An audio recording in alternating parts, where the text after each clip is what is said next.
ओम शांति। हम सब 2 minute silence में बैठेंगे। कुछ क्षण हर रोज़ निकालने चाहिए अपने और अपने जीवन की चेकिंग के,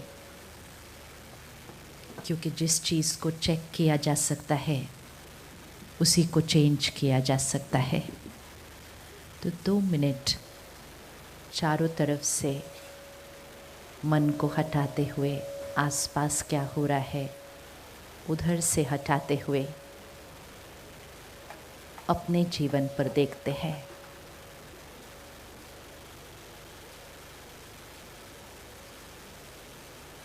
हम सब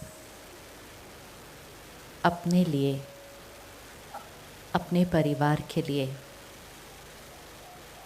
बहुत कुछ प्लान करते हैं।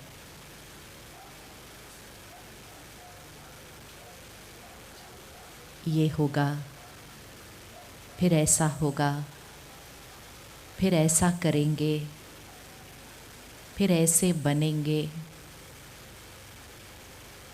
शुभ भावना से, श्रेष्ठ संकल्पों से हम अपने अपने परिवार के लिए और अपने कार्य क्षेत्र के लिए बहुत कुछ प्लान करते हैं। अपने जीवन को देखिए, जो जो हमने सोचा था, जो जो हमने चाहा था, क्या हर चीज़ बिल्कुल वैसे ही हुई है?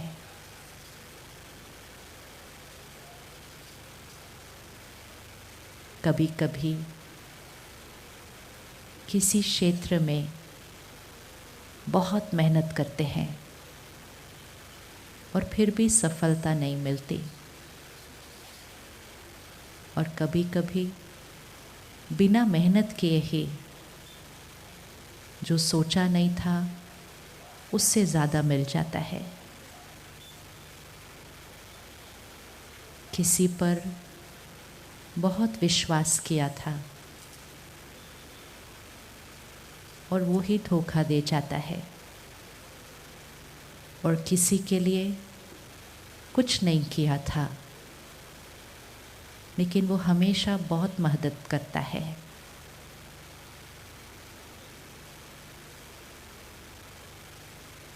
ये ऐसी बातें हमारे जीवन में क्यों आती है? क्यों हर चीज़ वैसी नहीं होती जैसी हम चाहते हैं?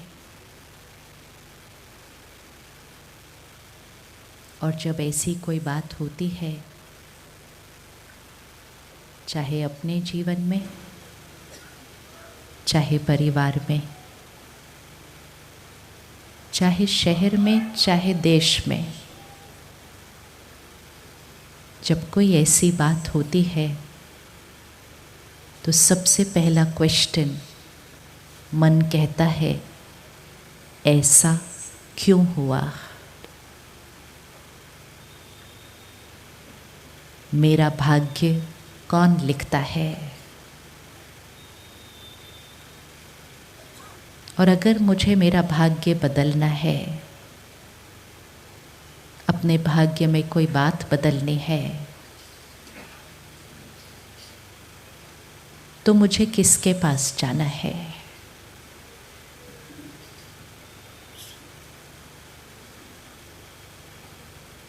क्या भाग्य में आत्मा खुद लिखती हो, या भाग्य पहले से ही लिखा हुआ है? क्या मेरा भाग्य परमात्मा लिखता है, क्योंकि उसको भाग्य विधाता कहा जाता है?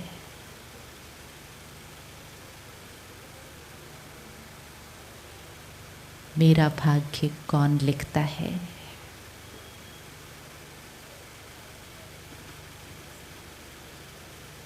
और अगर आज मुझे अपने जीवन में, जीवन के किसी एक पहलू में कोई परिवर्तन लाना है,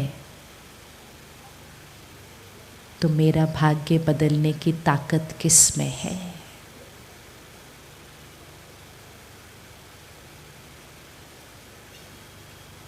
आज अपने जीवन की कोई एक बात चुन लें, चाहे वो आपका संस्कार स्वभाव हो, चाहे शरीर की सेहत हो, चाहे रिश्तों की कोई बात हो, चाहे कार्य की कोई बात हो। कोई एक बात आज चुन लें जो आप अपने भाग्य में बदलना चाहते हैं।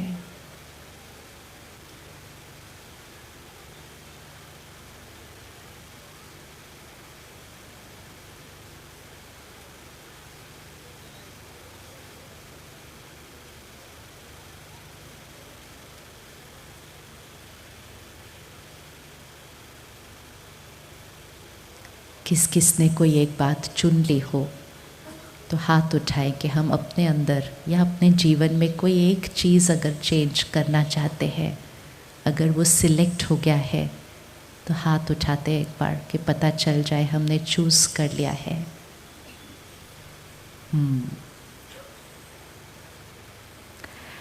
ओम शांति। कई बार हमारे अंदर बहुत रुचि होती है कि हम ये जानें कि हमारे भाग्य में क्या लिखा है, और कई बार हम जाते भी हैं जानने के लिए कि मेरे आने वाले साल में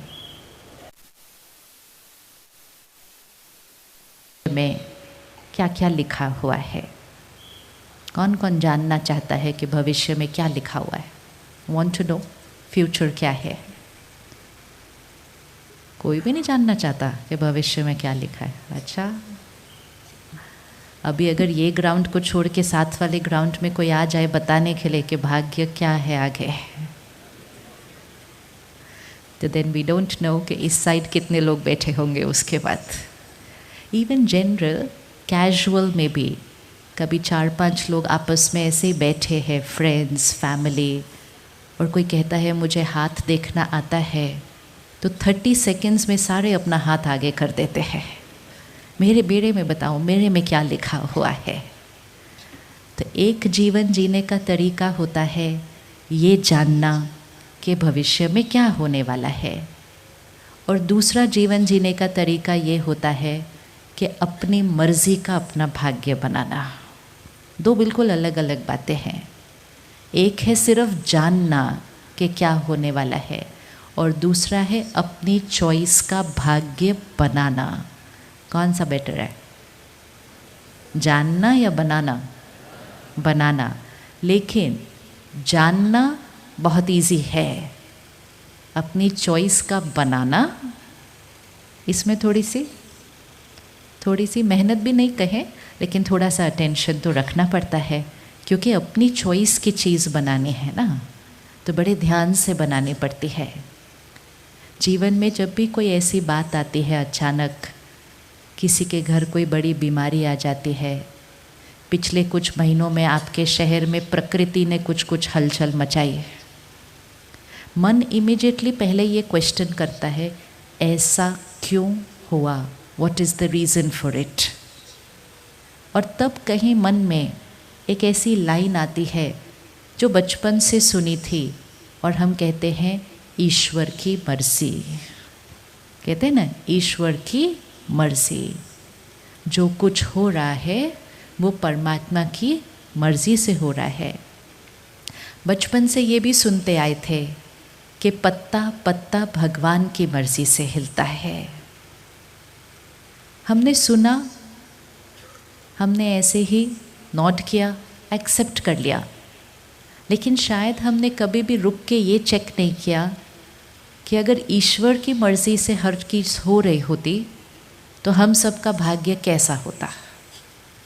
क्या लगता है, एक वर्ड में बताना, अगर भगवान हमारा भाग्य लिख रहा होता तो हम सबका भाग्य कैसा होता?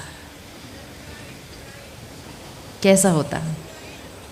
हाँ, बहुत ब्राइट होता। अच्छा, बहुत ब्राइट होता, वेरी गुड। और कैसा होता? कोई एक वर्ड बताओ, अगर भगवान हमारा भाग्य लिख रहा होता तो कैसा होता? हमारी मर्जी जैसा होता। अगर भगवान हमारा भाग्य लिख रहा होता ना, हम इस टाइम ये ट्रेन की आवाज़ ना आने देते अपने पीछे। दो बातें बचपन से सुनी थी। एक, जो कुछ हो रहा है वो परमात्मा की मर्ज़ी से हो रहा है। फिर यहाँ तक भी सुना कि भगवान कठिनाइयाँ उनको ही देता है जो पावरफुल हैं, जिनके पास सहन करने की ताकत है वो प्रॉब्लम्स को।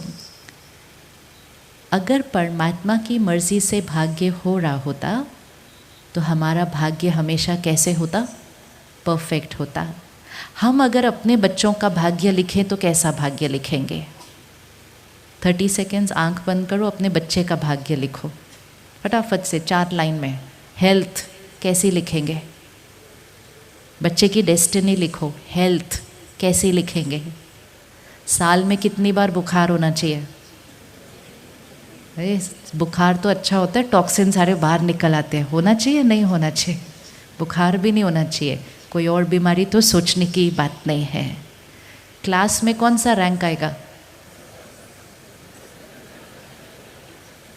सेकंड भी बुरा नहीं होता, लेकिन हम फर्स्ट ही लिखेंगे उसके भाग्य के अंदर। रिश्ते कैसे होंगे उसके? पर्सनालिटी कैसी होगी उसकी? इतना इजी है भाग्य लिखना अपने बच्चे का। 30 सेकेंड्स भी नहीं लगेंगे अपने बच्चे का भाग्य लिखने के लिए, क्योंकि सिंपल है। परफेक्ट परफेक्ट परफेक्ट और परफेक्ट ही लिखना है। परफेक्ट के अलावा तो कुछ और लिखना ही नहीं है। अगर हमारे 2 बच्चे हैं तो क्या हम एक का थोड़ा ज़्यादा अच्छा, एक का थोड़ा सा कम लिखेंगे? नहीं लिखेंगे। सिंपल लॉ है। अगर पेरेंट भी बच्चे का भाग्य लिखे तो एक पेरेंट बच्चे का भाग्य परफेक्ट लिखेगा और दूसरा पेरेंट 2 बच्चों के बीच में कभी भी कम या ज़्यादा भेदभाव नहीं करेगा। उसको हम माता पिता कहते हैं, परमात्मा को परम पिता परमात्मा कहते हैं। हम कहते हैं वो माता पिता है, हम उसके बच्चे हैं। अगर हम उसके बच्चे हैं तो वो हमारा भाग्य भी कैसा लिखेगा? परफेक्ट लिखेगा। एंड वो हम सब का भाग्य इक्वली परफेक्ट लिखेगा। ऐसा नहीं हो सकता किसी का कम किसी का ज़्यादा। ऐसा नहीं हो सकता कोई 100 वर्ष तक निरोगी, कोई बच्चा पैदा ही हुआ तो बीमारी के लेके आया। ऐसा नहीं हो सकता कि कोई ऐसे परिवार में पैदा हो जहाँ 20 लोग हैं उसका ध्यान रखने के लिए, और कोई पैदा हो और उसके उठाने के लिए कोई नहीं है। इतना अंतर नहीं हो सकता 2 लोगों के भाग्य में। तो आज अगर हम अपने भाग्य को चेक करें तो शायद हमारा भाग्य परफेक्ट, बिल्कुल पूरा परफेक्ट, बहुत कुछ अच्छा है लेकिन एकदम परफेक्ट जिसमें थोड़ा सा भी बुखार भी ना हो, ऐसा भाग्य हमारा नहीं है। एंड डेफिनेटली हमारा भाग्य इक्वल नहीं है। नहीं है ना इक्वल हमारा।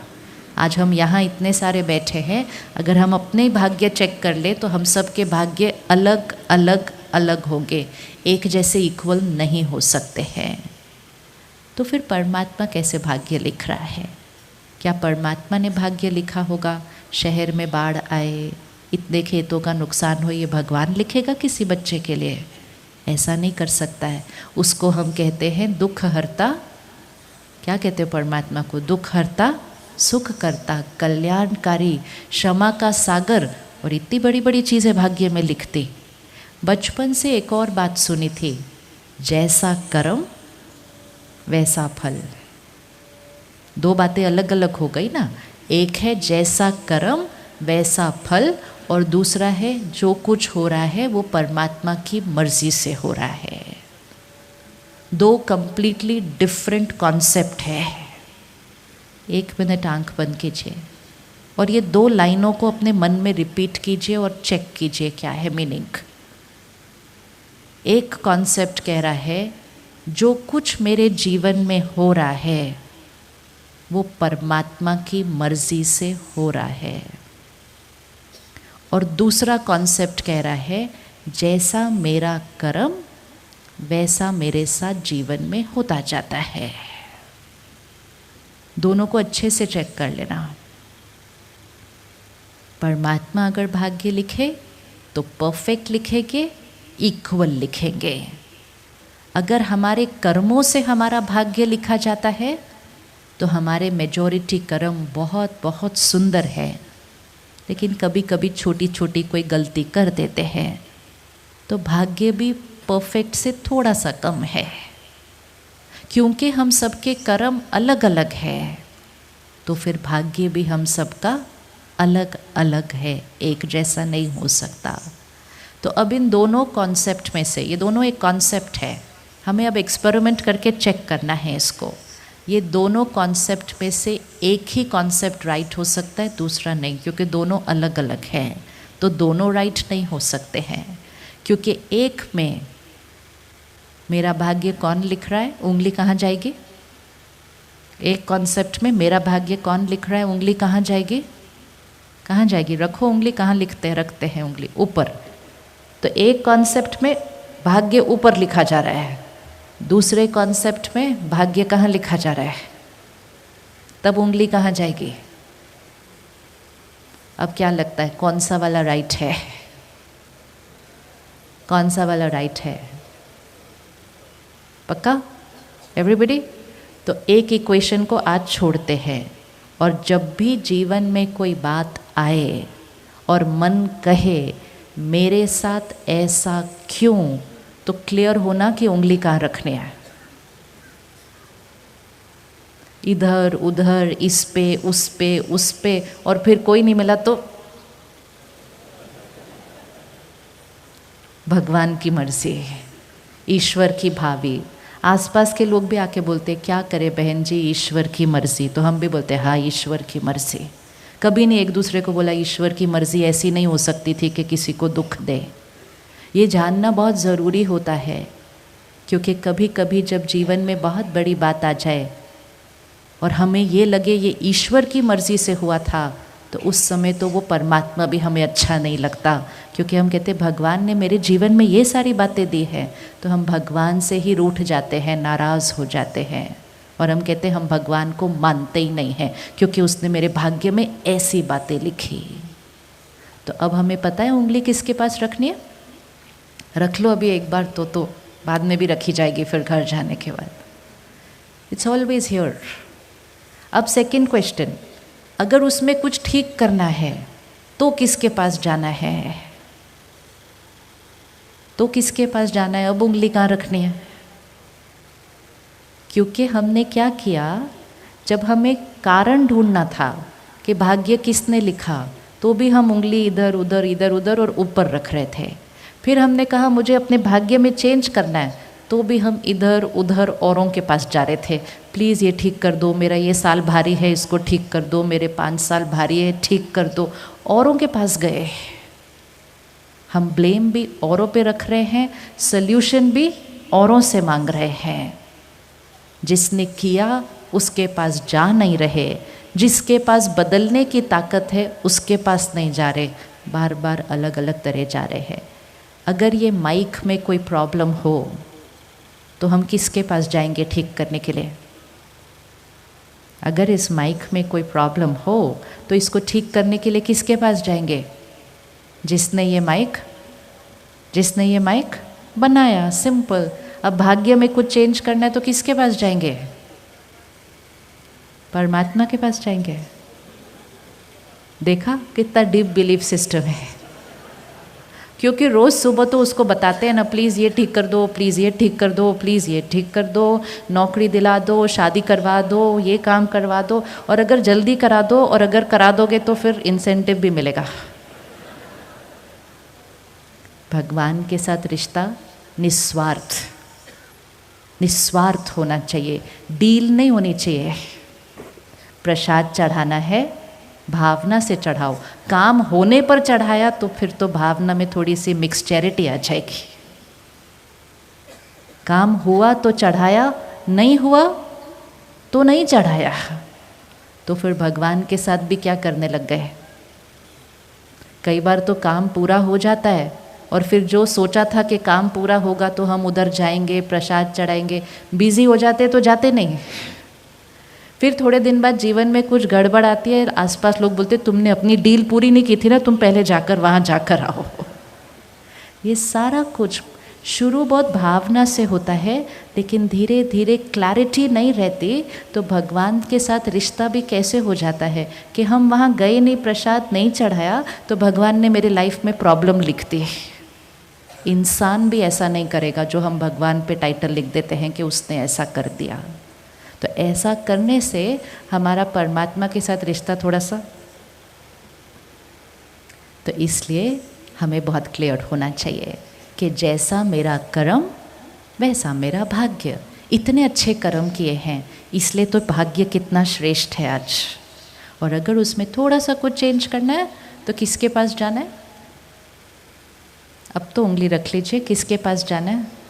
गुड, बहुत इजी है अपने पास आना, फॉर फ्री होता है, मेहनत करनी नहीं पड़ती है, बाहर किसी को चेंज करना नहीं पड़ता है, सिर्फ अपने कर्म को चेंज करना है। तो अब आज से छोटी बात आए या जीवन में बहुत बड़ी बात आए, ब्लेम किसी और पर नहीं है, क्योंकि क्यों हुआ, कैसे हुआ, मेरे साथ कैसे हुआ, ये सारे प्रश्न आत्मा की शक्ति को घटाते हैं। वो शक्ति हमें चाहिए होती है उस टाइम उस सिचुएशन को फेस करने के लिए, लेकिन वही सारी शक्ति हम सिर्फ क्यों, क्या, कैसे इसमें ही वेस्ट कर देते हैं। तो एक आंसर, मेरे ही कर्मों का हिसाब किताब है, फुल स्टॉप। अब क्या करना है? तो सारी ताकत किस पे आ गई? प्रेजेंट, सल्यूशन पे आ गई, क्वेश्चन पे नहीं आई। और करना भी किसको है? मुझे ही करना है। तो ब्लेम कहीं और नहीं, पर्सनल रिस्पॉन्सिबिलिटी। Personal responsibility. हमारी जन्म पत्री में कुछ भी लिखा हो, लेकिन वो जन्म पत्री क्या रिफ्लेक्ट कर रही है? वो रिफ्लेक्ट कर रही है जो कर्म हम करके आए हैं। लेकिन पास्ट के कर्मों से ज़्यादा पावरफुल कौन सा कर्म होगा? बताइए, पास्ट के जब कर्मों से पावरफुल ज़्यादा कौन सा कर्म होगा? प्रेजेंट का कर्मा। इसलिए पास्ट के कर्मों की जन्म पत्री को देख के भी चिंता नहीं करनी है, डरना नहीं है, अपने ऊपर कॉन्फिडेंस। कुछ भी लिख कर आए हो, प्रेजेंट में पावर हमारे पास है कि क्या कर्म करना है और कैसा भाग्य बनाना है। जिन्होंने वो जन्म पत्री बनाई वो साइंस है, विज्ञान है, और उस विज्ञान को समझकर उसके साथ चलना है। जिस क्षण बच्चा पैदा होता है, पंडित जी उस टाइम के आधार से एक जन्म पत्री बनाते हैं। वो जन्म पत्री किस आधार से बनती है? वो आत्मा अपने साथ कौन से कर्म और संस्कार लेकर आई है। एक ही क्षण, एक ही हॉस्पिटल में सेम टाइम पे 2 बच्चे पैदा होते हैं। प्लैनेट सेम जगह है, शहर भी सेम है, टाइम भी आइडेंटिकल है, लेकिन डेस्टिनी, भाग्य आइडेंटिकल है उनका? नहीं ना। तो फिर हमें सोचना चाहिए ना कि भाग्य कैसे बन रहा है? उस प्लैनेट का प्रभाव उस आत्मा के संस्कार और कर्म के आधार पर। अब वो जो बच्चा है वो आत्मा है, वो अपने कर्म और संस्कार लेकर आई है। कहाँ से लेकर आई है? कहाँ से लेकर आई है? अभी हम यहाँ बैठे हैं, ठीक है? 1 सेकेंड में विजुअलाइज करना। अभी यहाँ बैठे हैं, आत्मा इस शरीर में है, इतने सारे कर्म करते हैं रोज़, इतने सारे संस्कार हैं। अभी 1 सेकेंड में अगर आत्मा ने शरीर छोड़ा, पता तो है नहीं कब शरीर छोड़ेंगे, 1 सेकेंड में अगर आत्मा ने अभी शरीर छोड़ा, बाकी परिवार फ्यूनरल पर जाता है, कहते क्या लेकर गए अपने साथ, सब कुछ तो पीछे ही छोड़ गए।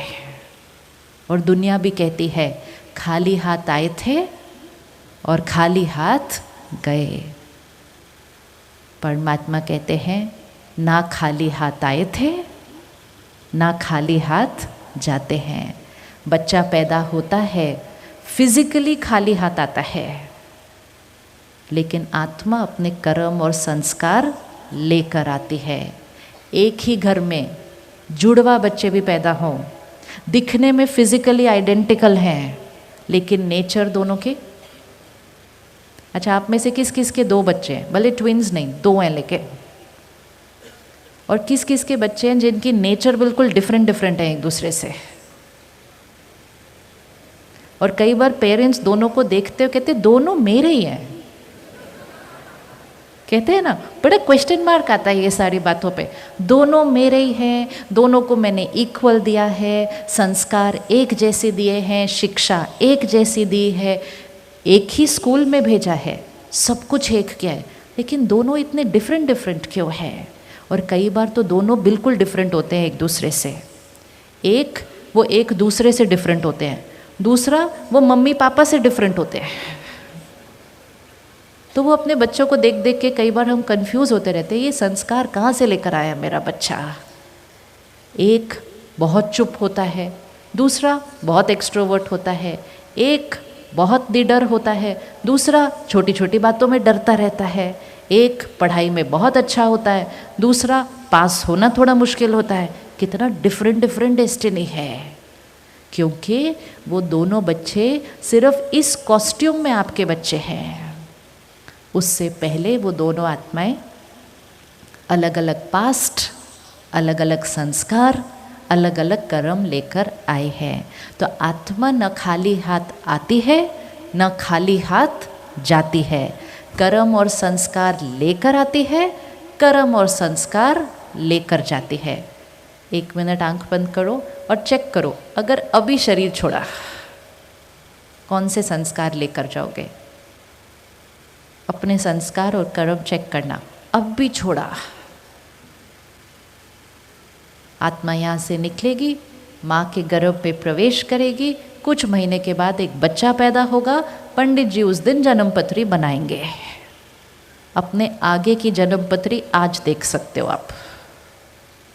अब लिखते जाओ क्या बोलने वाले हैं जन पंडित जी वहाँ पर, उस घर में क्या अनाउंस करने वाले हैं आपके पैदा होने के बाद। सिंपल है। क्या अनाउंसमेंट सुनना चाहेंगे अगले वाले में?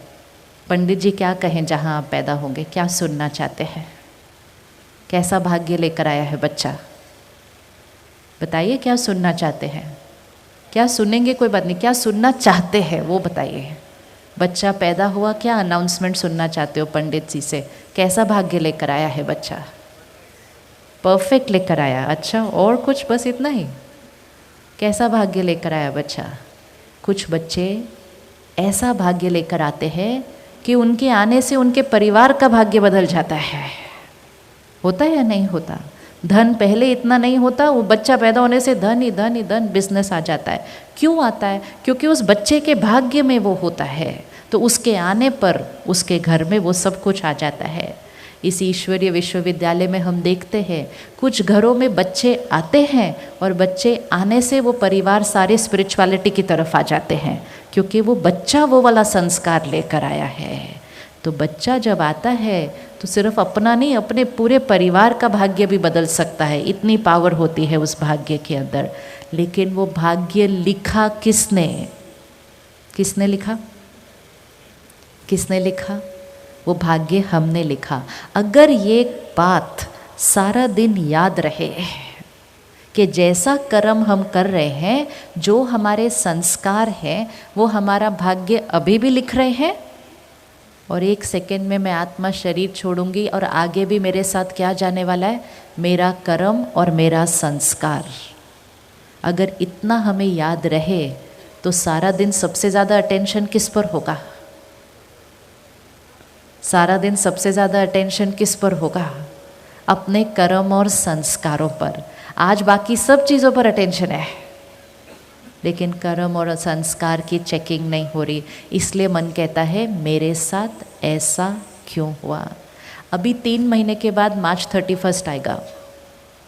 मार्च 31, वो मार्च वाले महीने में सारे बहुत बिजी होते हैं, कहते कुछ मत और बोलो भाई, मार्च 31 आ रहा है और कोई काम नहीं।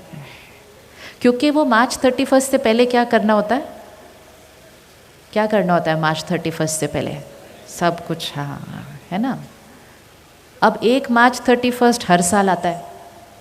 1 मार्च 31 जीवन में एक बार आता है, और वो होता है जब मैं आत्मा शरीर छोड़ती हूँ। और वो कैलेंडर के मार्च 31 पे नहीं आता, वो हमारे जीवन का मार्च 31 होता है।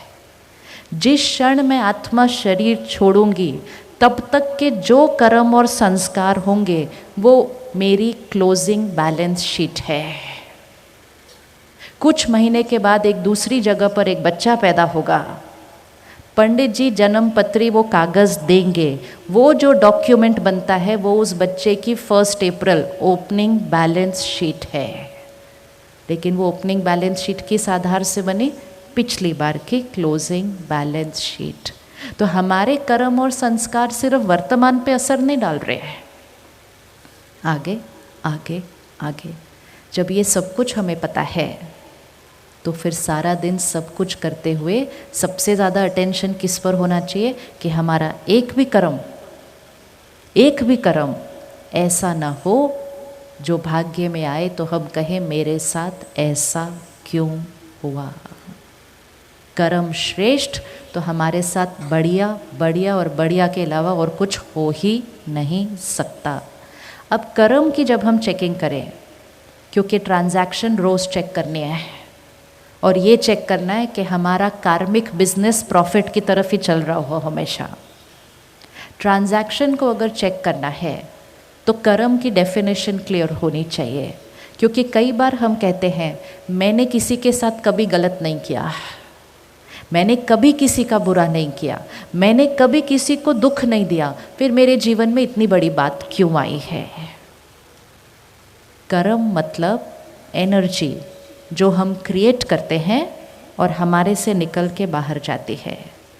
एनर्जी जो हम क्रिएट करते हैं हमारे से निकल के बाहर जाती है, विच मीन्स हमारी हर सोच, हमारा हर बोल, हमारा हर व्यवहार, 3 लेवल ऑफ कर्म है। कर्म की जब चेकिंग करेंगे तो सिर्फ ये नहीं देखना कि मैंने उनसे अच्छे से बात की, मैंने उनसे अच्छे से व्यवहार किया।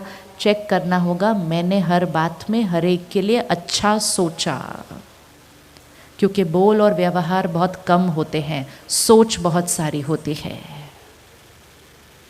तो अगर मैंने किसी के साथ 2 लाइनें बहुत अच्छी बोली लेकिन 10 थॉट नेगेटिव क्रिएट कर ली, तो मेरे बैलेंस शीट में ट्रांजैक्शन में क्या आने वाला है? तो इसलिए एनर्जी चेक करनी है। एक बार इकट्ठे मिलकर बोलते हैं, मेरे कर्म मतलब, बोलिए एक बार, मेरे कर्म मतलब मेरी हर सोच, मेरा हर वर्ड और मेरा हर व्यवहार, बिहेवियर। जस्ट चेक करना इसको। ये एनर्जी है, सोच, शब्द, व्यवहार जो हमारे से निकल के बाहर जाती है, ये हमारा कर्म। दूसरा, बातें जो हमारे सामने जीवन में आती हैं, लोगों का हमसे व्यवहार, बिजनेस और काम में ऊपर नीचे, प्रकृति में ऊपर नीचे, सेहत में ऊपर नीचे, ये है एनर्जी जो हमारे पास आ रही है, वो है एनर्जी जो हमारे से बाहर जा रही है, और ये है एनर्जी जो हमारे पास आ रही है। जो एनर्जी मुझसे बाहर जा रही थी, मेरा कर्म, जो एनर्जी मेरी तरफ आ रही है, वो है मेरा, वो है मेरा। जो मेरे से एनर्जी बाहर जा रही थी वो मेरा कर्म, जो एनर्जी मेरी तरफ आ रही है वो मेरा भाग्य। अब उसको भाग्य कहें, सिचुएशन कहें, डेस्टिनी कहें, लक कहें, मेरा भाग्य।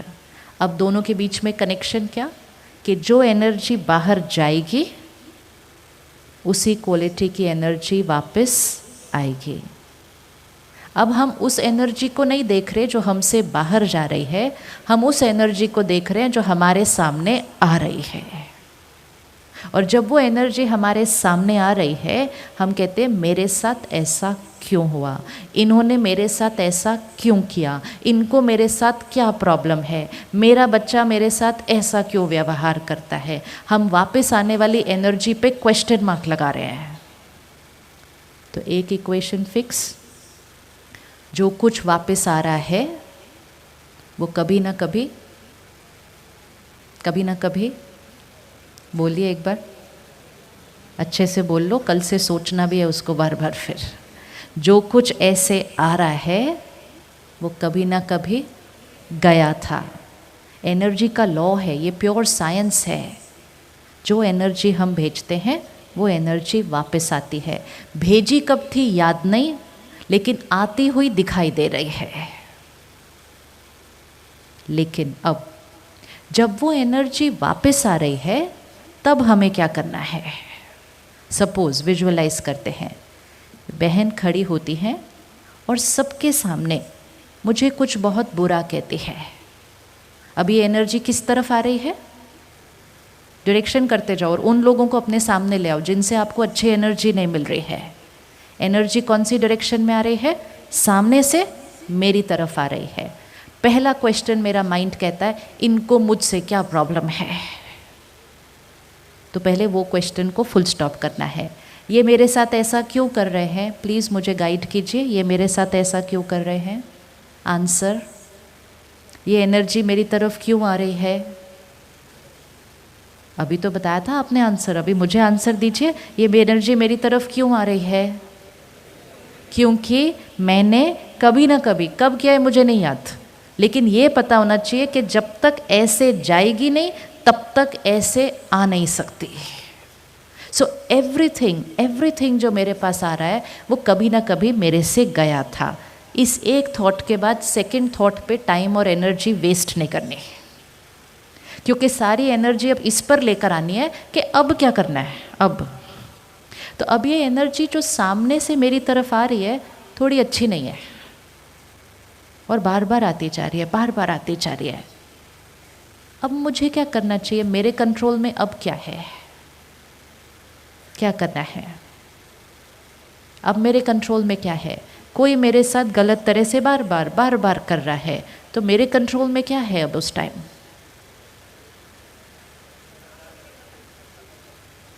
अब मेरे कंट्रोल में क्या है? ये जो सामने से आ रहा है ये मेरी पहली भेजी हुई एनर्जी का रिटर्न आ रहा है। तो मेरा पास्ट मेरे पास वापस आ रहा है। अब हम जो करेंगे, अब हम जैसा सोचेंगे, जैसा बोलेंगे, जैसा करेंगे, वो है मेरी प्रेजेंट की एनर्जी जो सामने जाएगी। और जो अब जाएगी उसको कंप्लीट करो। जो अब जाएगी, वेरी गुड, वो फिर वापस आएगी। तो एक क्षण में समय के 3 एस्पेक्ट्स काम कर रहे हैं। इसको कहते हैं तीनों काल, पास्ट, प्रेजेंट, फ्यूचर। सामने से जो एनर्जी आ रही है वो है पास्ट जो वापस आ रहा है। हम अभी जैसा फील करेंगे और बिहेव करेंगे वो प्रेजेंट जो हम भेज रहे हैं। और जिस क्वालिटी का हम प्रेजेंट भेज रहे हैं उसी क्षण हम अपना फ्यूचर डिसाइड कर रहे हैं। किसी और के पास जाकर पूछने की ज़रूरत नहीं होती कि मेरे फ्यूचर में क्या लिखा है। सारा दिन तो डिसाइड हो रहा है फ्यूचर, हर कर्म में डिसाइड हो रहा है फ्यूचर। कोई और क्या बताएगा उसको? हमें खुद पता है हम सारा दिन कौन से कर्म कर रहे हैं। अब ये तो मेरे साथ गलत करती जा रही है, मुझे क्या करना चाहिए? अब आपको तो तीनों काल पता चल गए। ये पास्ट वापस आ रहा है, प्रेजेंट क्रिएट हो रहा है, फ्यूचर डिसाइड हो रहा है। अब ये मेरे साथ गलत कर रही है, मुझे क्या करना चाहिए? अभी भी आंसर नहीं मेरे पास इस बात का। वो मेरे साथ गलत कर रहे हैं, मुझे क्या करना चाहिए व्यवहार उनके साथ? कौन कौन फील करता है कि अच्छा करना चाहिए? Very good. 1 मिनट आंख बंद कीजिए और उनको सामने लेकर आइए। अभी जो राय मुझे दी है वो अपने पास लेकर आनी है। अभी सामने लेकर आओ उस आत्मा को। वो घर में हो सकते हैं, वो फैमिली के मेंबर हो सकते हैं, वो भाई बहन हो सकते हैं, वो बच्चा हो सकता है, वो कोई रिलेटिव हो सकता है, वो पड़ोसी हो सकता है जो रोज़ तंग करता रहता है कोई ना कोई बात के ऊपर। और हम कहते क्या प्रॉब्लम है मेरे पड़ोसी को मेरे से? ये वो वाली एनर्जी है जो वापस आ रहे हैं। कोई काम पे हो सकता है, कोई बिजनेस पार्टनर हो सकता है। सबसे पहले प्रश्न करना बंद कि वो मेरे साथ ऐसा क्यों कर रहे हैं। पास्ट की एनर्जी वापस आ रही है। और सेकंड, नॉलेज विजडम के आधार पर अपने आप को आंसर दीजिए, पास्ट मेरे कंट्रोल में नहीं, हो चुका वो। प्रेजेंट पूरी तरह से मेरे कंट्रोल में है, और जैसा मेरा प्रेजेंट होगा वैसा मेरा फ्यूचर होगा। दो लोग मिलते हैं, मीटिंग होती है, मीटिंग होते होते दोनों के बीच में कुछ आर्ग्यूमेंट हो जाती है और थोड़ा सा झगड़ा ही हो जाता है, दोनों घर चले जाते हैं। एक हफ्ते के बाद वो फिर से मिलते हैं। तो जब वो सेकेंड टाइम फिर से मिलते हैं और जब वो एक दूसरे से मिलते हैं तो एनर्जी कैसी होती है? पिछली वाली मीटिंग का असर पड़ेगा नेक्स्ट मीटिंग के ऊपर या नहीं पड़ेगा? पड़ेगा ना।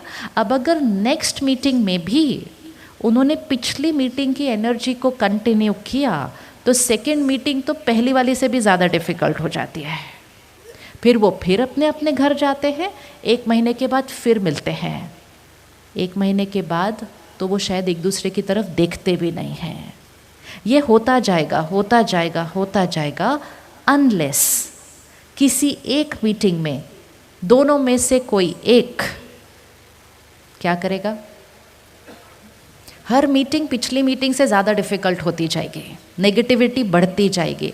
अनलेस किसी एक मीटिंग में दोनों में से कोई एक क्या करेगा? बताइए क्या करेगा? दोनों में से कोई एक कहेगा बस अभी बहुत हुआ, आज मैं बात करता हूँ, सब कुछ ठीक करता हूँ। होगा या नहीं होगा ऐसा? जो उस दिन वो करेगा वो अपने कर्म को क्या कर देगा? बदलेगा। वो उस रिश्ते को क्या कर देगा? कार्मिक अकाउंट को चेंज कर देगा। उस दिन वो मीटिंग ठीक हो जाएगी और उसकी अगली बार वो जब भी मिलेंगे तो क्या होता जाएगा? मीटिंग बदलती जाएगी। आज हम जिन जिन के साथ हैं, जो हमारी फैमिली है, जो हमारे बच्चे हैं, पेरेंट्स हैं, रिश्तेदार हैं, जिनके साथ हमारे बहुत स्ट्रॉन्ग रिश्ते हैं, इनमें से किसी के भी साथ हमारी ये पहली मीटिंग नहीं है। इनमें से किसी के भी साथ हमारी ये पहली मीटिंग नहीं है। इसलिए जिस दिन आपकी शादी हुई थी उस दिन पंडित जी ने कहा था 7 जन्म इकट्ठे। एक ऐसे समय में जब एक जन्म भी कई बार मुश्किल हो रहा है कुछ लोगों के लिए, तो पंडित जी ने कहा 7 जन्म इकट्ठे। इसका मीनिंग क्या है? इसका मीनिंग ये नहीं है 7 जन्म कोई हस्बैंड वाइफ बनता जाएगा। That's not the meaning. उसका मीनिंग है कि आपका कार्मिक अकाउंट इतना स्ट्रॉन्ग है कि आप 2 सोल्स हस्बैंड वाइफ के रिश्ते में आ रहे हो। ये आपका पहली बार मिलना नहीं है, 7 जन्म से आप एक दूसरे के साथ हैं, आगे भी रहेंगे। कोई भी रिश्ते के रूप में एक दूसरे से मिल सकते हैं, लेकिन मिलते आए हैं, मिलते रहेंगे। मेजॉरिटी कार्मिक अकाउंट्स बहुत सुंदर है हमारे, मेजॉरिटी रिश्ते हमारे बहुत अच्छे हैं, पहले भी थे, आज उनको और अच्छा कीजिए, प्रेजेंट भी अच्छा हो जाएगा, फ्यूचर भी अच्छा हो जाएगा। कुछ एक रिश्ते थोड़े से कॉम्प्लिकेटेड हुए हुए हैं। हम कहते क्यों बार बार, कितनी भी मेहनत करो ये रिश्ता ठीक नहीं हो रहा, ठीक नहीं हो रहा, ठीक नहीं हो रहा। ये वो वाली मीटिंग है जो पिछली बार थोड़ी सी, ये वो वाली मीटिंग है जो पिछली बार थोड़ी सी गड़बड़ वाले नोट पे एंड हुई थी। जब वो 2 सोल्स एक दूसरे को फिर से मिलते हैं, उनको कुछ याद नहीं है कि पहले क्या हुआ था, क्या बात हुई थी, लेकिन जैसे ही वो दोनों एक दूसरे को मिलते हैं उस रिश्ते में, उनके बीच में कुछ कुछ फ्रीक्वेंसीज काम करने लग जाती है। कुछ लोग जिनके साथ हमारा कोई रिश्ता नहीं होता, वो हमें अपनों से ज़्यादा अपने लगते हैं। किस किस को ये अनुभव है? कोई रिश्ता नहीं है उसके साथ, लेकिन वो बहुत अपने लगते हैं क्योंकि पहले कभी बहुत स्ट्रॉन्ग रिश्ता था। कुछ बहुत अपने हैं रिश्तों के लेबल में, लेकिन कोई बॉन्डिंग ही नहीं लग रही है, हर बार बात प्रॉब्लम प्रॉब्लम प्रॉब्लम प्रॉब्लम। तो रिश्ते वो नहीं होते सिर्फ जो रिश्ते के लेबल के नाम के अंडर आते हैं। रिश्ते मतलब मेरा उस सोल के साथ कार्मिक अकाउंट। अब ये वो वाली मीटिंग है जो पिछली बार की मीटिंग की कैरी फॉरवर्ड हो रही है। इस मीटिंग में चॉइस है कि इस बार ठीक कर लो, इस बार ठीक कर लो, ताकि प्रेजेंट भी ठीक हो जाएगा और फिर फ्यूचर भी ठीक हो जाएगा, क्योंकि हम फिर से तो ज़रूर मिलेंगे। कई बार इतना इतना रिश्तों में गांठें आ जाती है कि कुछ लोग शरीर छोड़ने से पहले भी अपने परिवार को बोल के जाते, मेरे जाने के बाद इनसे बात नहीं करना तुम, ठीक है। यहाँ तक बोलते मेरे अंतिम संस्कार पे इनको नहीं बुलाना, मेरे को ये लोग नहीं चाहिए वहाँ पे। ये आत्माएं जो ऐसा बोलकर और सोचकर आगे जाती है ना, ये अपने साथ वो गांठें लेकर जाती हैं। जिस दिन अंतिम संस्कार होता है, पंडित जी हम सबको वो एक छोटी छोटी डंडी पकड़ाते हैं और क्या बोलते हैं, उस डंडी को क्या करो, तोड़ने के लिए बोलते हैं ना। तो वो डंडी तोड़ना मतलब आपका और मेरा हिसाब किताब पूरा हुआ। लेकिन वो डंडी तोड़ने से नहीं होने वाला, वो तो सिंबॉलिक है। वो हिसाब किताब कहाँ से सेटल करना पड़ता है, यहाँ से। और वो आत्मा के जाने के बाद नहीं सेटल करना होता है, जब हम यहाँ उस सोल के साथ है रिश्तों में, यहाँ ही सेटल करना चाहिए। तो ये वाली मीटिंग पहली मीटिंग नहीं है। अगर इसमें कुछ थोड़ी सी अंडरकरेंट्स हैं तो आज डिसीजन ले लो कि दोनों में से एक जना भी अगर चूज़ करेगा, इस कार्मिक अकाउंट को हम आज चेंज कर सकते हैं। क्योंकि कार्मिक अकाउंट चेंज करने के लिए दोनों लोगों को कुछ नहीं करना, दोनों में से कोई एक। और जो करेगा वो अपना भाग्य बनाएगा, क्योंकि उसने अपने कर्म को क्या कर दिया, श्रेष्ठ कर दिया। तो आप रेडी है कोई एक कार्मिक अकाउंट को चेंज करने के लिए? रेडी है कार्मिक अकाउंट चेंज करने के लिए? अच्छा, कार्मिक अकाउंट को चेंज करने के लिए क्या करना होगा? सिर्फ कितना इजी है किसी भी कार्मिक अकाउंट को चेंज करना। क्या करना होगा कार्मिक अकाउंट को चेंज करने के लिए? हमारे अंदर उनके प्रति सोच, उनके साथ बोल और उनके साथ व्यवहार, तीनों एनर्जी, सिर्फ बोल और व्यवहार नहीं। सोच, बोल और व्यवहार हमारी तरफ से every thought, word, behaviour pure and perfect होना चाहिए। सामने से कोई भी एनर्जी आ रही हो, यहाँ से जाने वाली एनर्जी कैसी होनी चाहिए? Pure, clean blessings. अब कितने दिन ये भेजना पड़ेगा? Pure clean thoughts, words, behaviour कितने दिन भेजना पड़ेगा? कितने दिन करना पड़ेगा? क्योंकि कई बार भाई बहन कहते एक बार भेजा, 2 बार भेजा, 3 बार भेजा, अभी तक वहाँ से, और कई बार तो बोलते और ज़्यादा नेगेटिव आने लग गया पॉजिटिव आने की जगह। ये ऐसे कैसे करता है? वहाँ से जो आ रहा है वो पास्ट एनर्जी का रिटर्न आ रहा है। हमारा फोकस सिर्फ कौन सी एनर्जी पे होना चाहिए? Present, present, present. सामने वाले के व्यवहार को देखकर, सामने वाले के कर्म को देखकर अपने कर्म को डाइल्यूट करके अपने भाग्य को बिगाड़ना नहीं। दुनिया ने कहा ईंट का जवाब पत्थर से देना। ईंट पहली बात मेरे जीवन में आई क्यों? ईंट मेरे जीवन में आई क्यों? क्योंकि मैंने कभी ना कभी वो ईंट फेंकी थी। और अगर अब मैंने प्यार पत्थर से भेज दिया तो प्रेजेंट में क्या जाएगा? पत्थर। फ्यूचर में क्या आएगा? पत्थर। तो उस लाइन को चेंज करते हैं। ईंट का जवाब, अच्छे से बताओ, ईंट का जवाब किससे भेजना? कुछ भेजना पड़ता है ईंट के जवाब के रिटर्न में। ईंट का जवाब किससे देना है? ईंट का जवाब किससे देना है? फूलों से देना है। कौन कौन रेडी है ईंट का जवाब फूलों से देने के लिए? ओहो, जब आप बाहर जाओगे दुनिया आपको कहने वाली है अजीब हो तुम, ईंट का जवाब फूलों से देने वाले हो। क्योंकि लोगों को पता नहीं है कि उनका कर्म उनका भाग्य लिख रहा है। दूसरे के कर्म को देखकर उससे ज़्यादा गलत कर्म करके अपने भाग्य को खराब कर देते हैं। हर टाइम एक लाइन याद रखनी चाहिए, उनका कर्म किसका भाग्य लिख रहा है? उनका भाग्य लिख रहा है। अगर उनको उनका भाग्य खराब करना है हम कुछ नहीं कर सकते, लेकिन हमारा कर्म हमारा भाग्य लिख रहा है। किसी और का कर्म हमारे भाग्य को कभी नहीं बिगाड़ सकता। हमारे भाग्य को सिर्फ और सिर्फ हमारा कर्म ही बिगाड़ सकता है। लेकिन उनके गलत कर्म को देखकर जब हम गलत सोच लेते हैं तो फिर उनका कर्म हमारा भाग्य नहीं बिगाड़ता, हमारी सोच, बोल और व्यवहार हमारे भाग्य को बिगाड़ता है। और हम कहते हैं उनकी वजह से मेरी लाइफ में प्रॉब्लम आई। किसी और की एनर्जी हमारा भाग्य नहीं लिख सकती। It's only in our hands. तो हर बार जब कोई ऐसा कुछ करे तो कम से कम एक लाइन अपने आप को कह देना, उनका कर्म। बोलिए एक बार, उनका कर्म। Very good. उनका कर्म, उनका भाग्य। मेरा कर्म, तो मेरा कर्म कैसा होगा? मेरा कर्म कैसा होगा? उनके कर्म के प्रभाव में कर्म नहीं करना है। फोकस सिर्फ अपने कर्म पर। मेरा thought, word, behaviour pure, perfect always.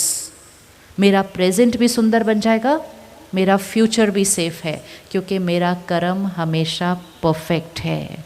गिनती नहीं करना कितनी बार हमने अच्छे से व्यवहार किया। तो मैंने एक बार अच्छे से बात की, 2 बार अच्छे से बात की, अच्छे कर्मों को गिना नहीं जाता है। हम अच्छे कर्म के अलावा और कोई कर्म, हम अच्छे कर्म के अलावा और कोई कर्म करने ही वाले नहीं, तो गिनती क्यों करना है उसको? अपना भाग्य अपने कर्मों से लिख रहे हैं। कभी कभी किसी ने कुछ किया होता है जो हम भूल नहीं पाते हैं। हमने क्षमा नहीं किया है उनको, फॉरगिव नहीं किया है, गांठ यहाँ पकड़ के रखी हुई है। 1 मिनट में 31 मार्च आएगा। ये 31 मार्च पता होता है, वो 31 मार्च पता नहीं होता है। अगर आज पता हो, अभी 7:30 बजने वाले हैं, अगर आपको आज पता हो कि आपने रात को 10 बजे शरीर छोड़ना है, बहुत लोगों को तो 2.5 घंटे भी नहीं मिलते। अगर आज पता हो कि 10 बजे शरीर छोड़ना है, क्या क्या करेंगे 2.5 घंटे के अंदर? क्या करेंगे 2.5 घंटे के अंदर? 2.5 hours, we know we are going to leave 2.5 hours। 2.5 घंटे के अंदर क्या क्या करेंगे? बताइए क्या करेंगे 2.5 घंटे? सीरियसली नहीं ले रहे ना कि हाँ 10 बजे, ऐसे थोड़ी, हम थोड़ी छोड़ने वाले हैं 10 बजे, हम थोड़ी जा रहे हैं। किसने बोला हम जा रहे हैं 10 बजे? पता भी नहीं है, 8 बजे भी जा सकते हैं। ये तो हम सोच रहे हैं कि 10। Life is so unpredictable. हमें हर क्षण ऐसा जीना है ताकि अगर अभी भी शरीर छोड़ा तो आत्मा कैसे जाए? एकदम सारे कार्मिक account settled, clean, pure, present भी अच्छा, शरीर छोड़ेंगे भी बहुत इजीली, बहुत लाइट होती है ना आत्मा, तभी इजीली शरीर छोड़ सकती है। और फिर वहाँ नए शरीर में एंटर होंगे तो पंडित जी कहेंगे क्या भाग्य लेकर आया ये बच्चा। लेकिन उसके लिए हर सेकंड वैसा जीना पड़ता है, क्योंकि पता नहीं है कब छोड़ेंगे। तो अगर 10 बजे तक छोड़ना है, नहीं पहले बताओ, अगर 10 बजे छोड़ना है तो करना क्या क्या? क्या क्या करना है 2.5 घंटे के अंदर? 10 बजे जाना है तो क्या क्या करेंगे? हाँ जी, वेरी गुड, सबको क्षमा करेंगे। अब ये नहीं हम सोचते कि जीवन भर क्षमा नहीं किया, अब जाते जाते क्या फॉरगिव करने की ज़रूरत है। लेकिन जाने से पहले सारे कहते हैं क्षमा करो, क्षमा करो, क्षमा करो। अच्छा, तो क्षमा करेंगे, और क्या करेंगे? फॉरगेट एंड फॉरगिव जाने से पहले करेंगे। क्षमा करेंगे, क्षमा मांगेंगे भी अगर हमारे से कोई गलती हो गई है। और कुछ? और कुछ? परिवार के साथ टाइम बिताएंगे। Very good. और? हाँ जी, 2.5 घंटे बचे। 2.5 घंटे में से 2.5 मिनट पूरा हो गया। अभी तक हम डिसाइड ही कर रहे हैं क्या क्या करना है। क्या करेंगे अगर शरीर छोड़ना हो अभी 2.5 घंटे में? वेरी गुड, भगवान को याद करेंगे। एंड में हमेशा जब पता होता है कोई जाने वाला है, उनको बोलते हैं भगवान को याद करो, भगवान को याद करो। उनके आसपास भजन लगते हैं, सब लगते हैं भगवान को याद करो। जिसने जीवन काल में नहीं किया होगा उसको वो आखिरी 2.5 घंटे में भगवान याद आने वाला नहीं है, बड़ा मुश्किल है। क्योंकि उसको वो 2.5 घंटे में वही सारे लोग याद आएंगे। और ये हम सबका अनुभव है। कुछ सोल्स शरीर छोड़ती नहीं है जब तक वो फैमिली मेम्बर पहुंचता नहीं है, जब तक वो काम हुआ नहीं होता है, जब तक उन्होंने अपनी आखिरी बात जो बतानी थी वो हुई नहीं होती है। क्योंकि वो आत्मा की जो स्ट्रॉन्गेस्ट डिज़ायर होती है ना, उसके बिना वो जाती नहीं है। तो अब फॉरगिव, फॉरगेट, फैमिली के साथ टाइम स्पेंड करना, सबका शुक्रिया करना, एंड मोस्ट इम्पॉर्टेंट परमात्मा को याद करना। तो ये सारी चीज़ें कब करनी होंगी फिर?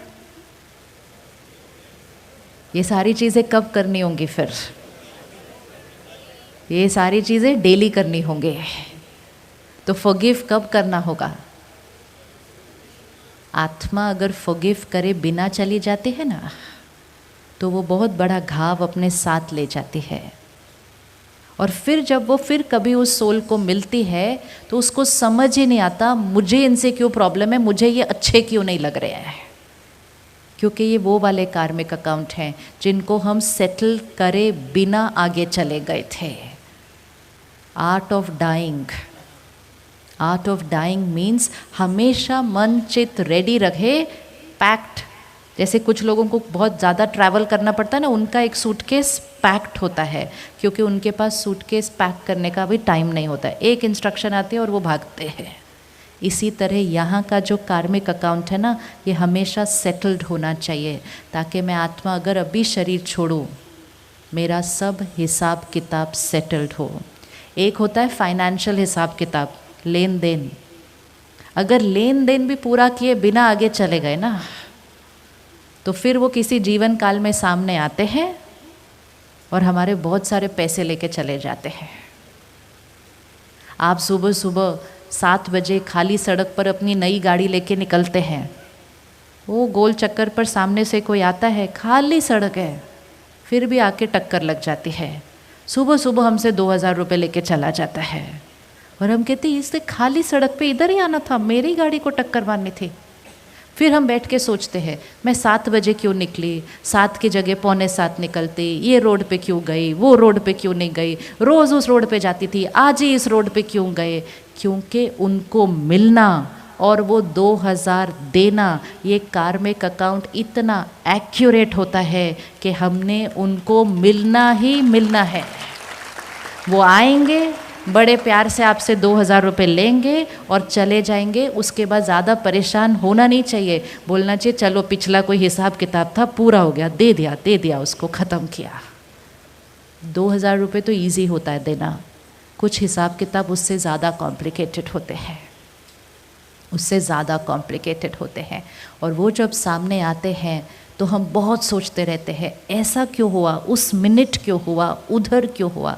This is why it is said कि एवरीथिंग इज़ प्री डेस्टिन्ड, भाग्य लिखा हुआ है ऑलरेडी। लेकिन इम्पोर्टेंट ये है कि लिखा किसने था। प्री डेस्टिन्ड तो है, लिखा हुआ है, लेकिन लिखा किसने था? हमने ही लिखा था अपने कर्मों से। सो प्री डेस्टिन्ड मतलब प्रीवियसली रिटन डेस्टिनी, पहले लिखा हुआ भाग्य। किसने लिखा? मैंने अपने कर्मों से। अब एक है कि चलो किसी के 2000 हमने दिए नहीं, हमने शरीर छोड़ दिया, वो आत्मा सामने ज़रूर आएगी अपने 2000 लेने के लिए, किसी भी रूप में आ सकती है। किसी के साथ हमारा कार्मिक अकाउंट थोड़ा सा और कॉम्प्लिकेटेड होता है। हमने किसी के साथ गलत किया, किसी को धोखा दिया, किसी के जीवन में बार बार प्रॉब्लम्स लाए, विघन डाले, उस आत्मा को दुख दिया, उसके शरीर बीमार हुए, उसके परिवार में बहुत कुछ ऊपर नीचे हो गया हमारे कर्म के हिसाब से। किसी के साथ हमने बिजनेस में चीटिंग की, किसी के साथ हम बिजनेस में अनफेयर थे, हमने सोचा हमने सिर्फ पैसों का ही कर्म किया, लेकिन उसकी वजह से उनको दुख मिला, उनका शरीर बीमार हुआ, उनका परिवार बिखर गया। 20, 25, 30 साल के बाद हमने शरीर छोड़ दिया, उन्होंने भी छोड़ दिया, कार्मिक अकाउंट साथ में लेके गए। उनको धन का धोखा दिया था, उनका मन दुखी हुआ था, उनका शरीर बीमार हुआ था, उनके रिश्ते बिखरे थे। फिर कभी ना कभी हम फिर से ज़रूर मिलेंगे, ये निश्चित है। Because everything is fair, nothing is unfair. ऐसा हो नहीं सकता कि हम किसी के साथ गलत करें या हमारे साथ कोई गलत करे, आत्मा शरीर छोड़े और वहाँ से सब फिनिश्ड। नहीं, क्योंकि जो कार्मिक अकाउंट है वो किसके और किसके बीच है? मेरे और उनके बीच है। इस शरीर और उनके शरीर के बीच नहीं है, मेरे और उनके बीच है। आत्मा शरीर बदलती है। सपोज जो पहली मीटिंग हुई, आपकी और उनकी ड्रेस अलग थी, नेक्स्ट वीक मिले, आपकी और उनकी ड्रेस चेंज हो गई, लेकिन झगड़ा तो कंटिन्यूड रहा ना। कुछ लोग कहते हैं ये क्या बात है, अगली बार, उधर का उधर पूरा होना चाहिए। उधर का उधर पूरा हो नहीं सकता है, क्योंकि 1 सेकंड में आत्मा शरीर छोड़ती है, मतलब ड्रेस चेंज करती है। अब अगर मैंने इनके साथ कुछ बहुत गलत किया, गलत करती गई और 1 सेकंड में मैं आत्मा ने शरीर छोड़ा, तो क्या मैंने जो किया वो सब वहीं का वहीं फिनिश हो जाना चाहिए क्या? That will not be fair. वो फेयर होने नहीं वाला है। तो मैं ड्रेस चेंज करती हूँ, वो ड्रेस चेंज करती है। ड्रेस मतलब ये शरीर रूपी ड्रेस। और फिर हम दोनों फिर से मिलते हैं कभी। धन का कार्मिक अकाउंट था, मन को उनके दुख दिया था, शरीर उनका बीमार हुआ था, रिश्ते उनके अफेक्ट हुए थे। अब जब हम फिर मिलेंगे तो उस रिश्ते में कुछ ऐसा होगा जिससे मेरे धन का नुकसान होगा, मेरा मन दुखी होगा, मेरे शरीर को रोग लगेगा, मेरे घर में प्रॉब्लम आएंगी और हम कहेंगे इनकी वजह से मेरे जीवन में प्रॉब्लम आ रही है। वो उनकी वजह से नहीं आ रही, वो मेरा पिछला कर्म मेरे सामने आया है। दूसरों को ब्लेम नहीं करना है अपने भाग्य के लिए। ये मेरे जीवन में क्या बनकर आ सकती है? क्या लगता है ये आत्मा मेरे जीवन में क्या बनकर आ सकती है? सोचो क्या बनकर आ सकती है। इतना भारी जब कार्मिक अकाउंट होगा तो मेरे थोड़े नज़दीकी आएगी ना किसी रिश्ते के अंदर, आएगी या नहीं आएगी? दूर से इतना बड़ा कार्मिक अकाउंट सेटल नहीं हो सकता है। कई बार मन बड़ा दुखी होता है कि मेरे इतने क्लोज रिश्ते ऐसे कर रहे हैं मेरे साथ, मेरा भाई मेरे साथ ऐसा कर रहा है, मेरा बेटा मेरे साथ ऐसा कर रहा है, मेरा फादर मेरे साथ ऐसा कर रहा है। उस टाइम अपने आप को याद दिलाना है ये वो वाली आत्मा है जिसके साथ मेरा कार्मिक अकाउंट था, सेटल करने के लिए मेरे घर बेटा बनकर आया है। क्योंकि उसको सेटल करने के लिए मेरे बहुत नज़दीक ही आना होता है।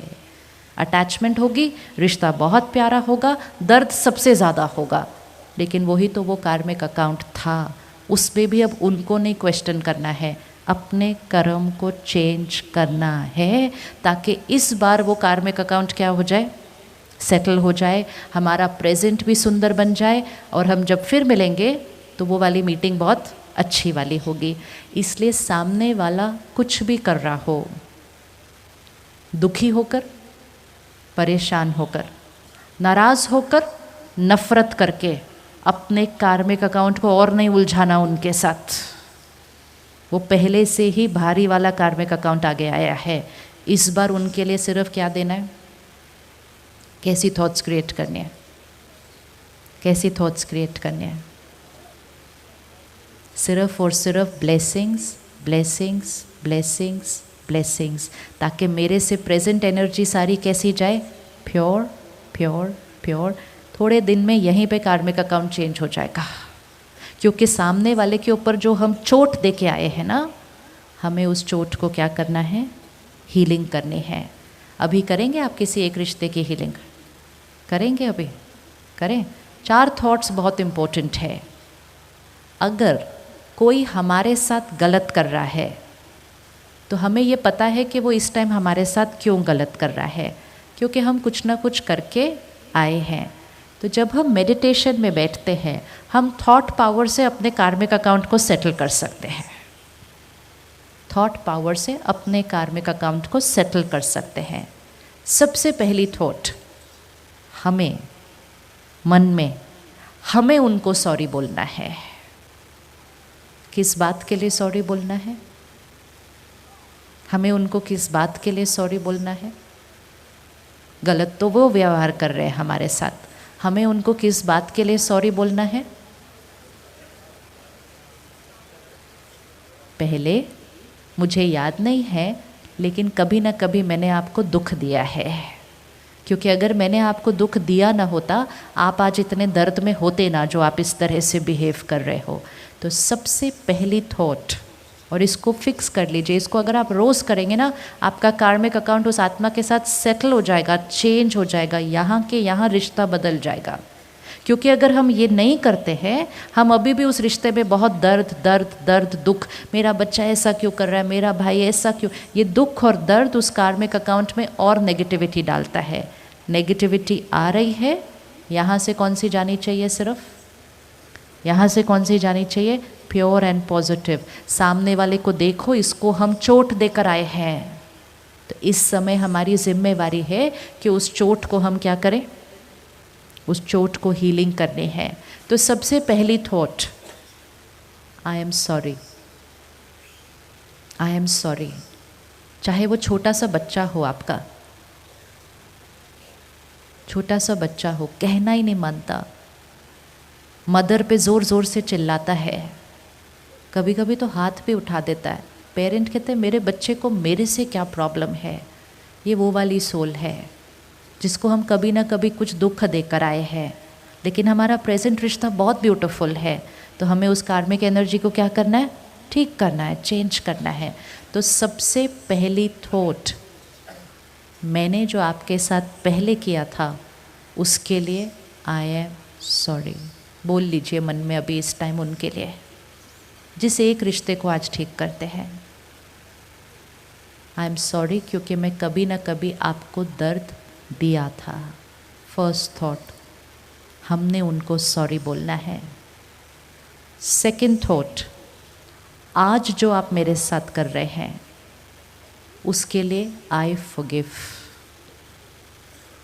आज जो आप मेरे साथ व्यवहार कर रहे हैं उसके लिए आई फॉरगिव। सेकंड है वो। Third thought, very important thought, ये पास्ट कार्मिक अकाउंट है, फुल स्टॉप, इट्स ओवर। हम उस आत्मा को एक मैसेज दे रहे हैं, आपकी थॉट उन तक पहुंचती है, ये पास्ट कार्मिक अकाउंट है, full stop, it's over. Third thought. Fourth thought, आज से आप और मैं एक नया कार्मिक अकाउंट स्टार्ट करते हैं। आज से मेरे से आपके लिए सिर्फ और सिर्फ प्यार, रिस्पेक्ट और ब्लेसिंग्स। 5 थॉट्स। फर्स्ट थॉट क्या थी? फर्स्ट थॉट क्या थी? I am sorry for the past. Second thought क्या थी? I forgive for the present. आज आप जो कर रहे हैं उसके लिए मैं आपको फॉरगिव, क्षमा करती हूँ। थर्ड थॉट, एंड ये थॉट आप किसी भी कार्मिक अकाउंट में यूज़ करो, उनको स्ट्रांगली मैसेज भेजो, ये हमारा पास्ट कार्मिक अकाउंट है, full stop, it's over. Fourth thought, आज से हम एक नया कार्मिक अकाउंट शुरू करते हैं।